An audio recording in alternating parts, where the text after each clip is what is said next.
Persephone, the goddess of spring and the queen of the underworld, is one of the most fascinating figures in Greek mythology.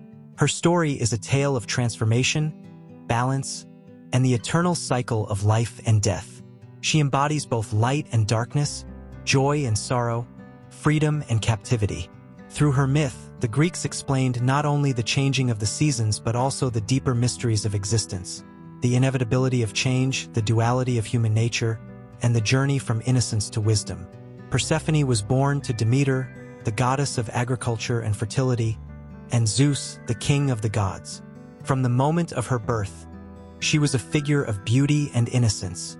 Known as Kore, meaning the maiden, she spent her days among the flowers, untouched by the struggles of the mortal world, living in eternal spring.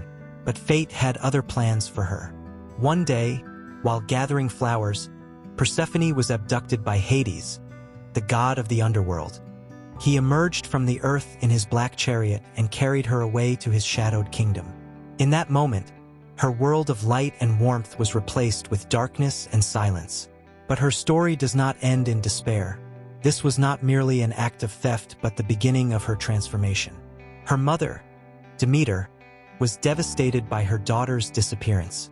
In her grief, she abandoned her divine duties, and the earth began to wither.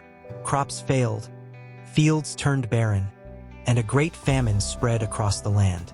Without Persephone, the world above suffered, trapped in an endless winter. Seeing this devastation, Zeus intervened, demanding that Hades return Persephone to her mother. But there was one problem. Before she left the underworld, Persephone ate 6 pomegranate seeds. According to ancient law, anyone who consumed food from the underworld was bound to it. A compromise was reached. Persephone would spend 6 months of the year with her mother, bringing life and warmth to the earth, and 6 months with Hades as queen of the underworld, during which the world above would grieve her absence, bringing autumn and winter. Thus, the cycle of the seasons was born.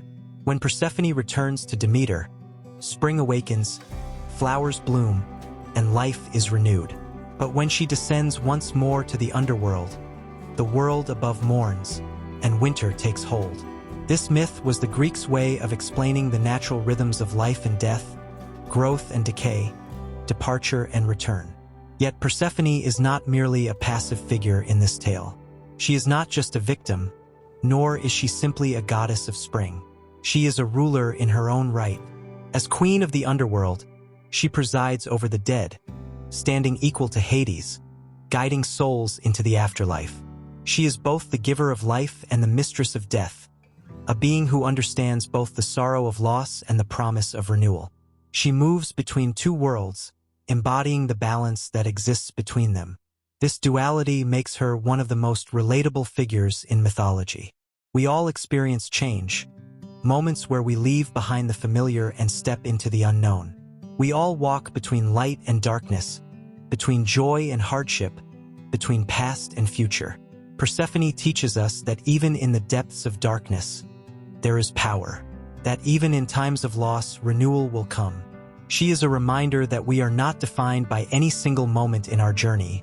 We, like her, are constantly transforming. So when the flowers bloom and spring returns, remember that it is Persephone's time, her journey back to the light. And when the cold winds blow and the earth grows quiet, know that she has descended once more, not as a prisoner, but as a queen.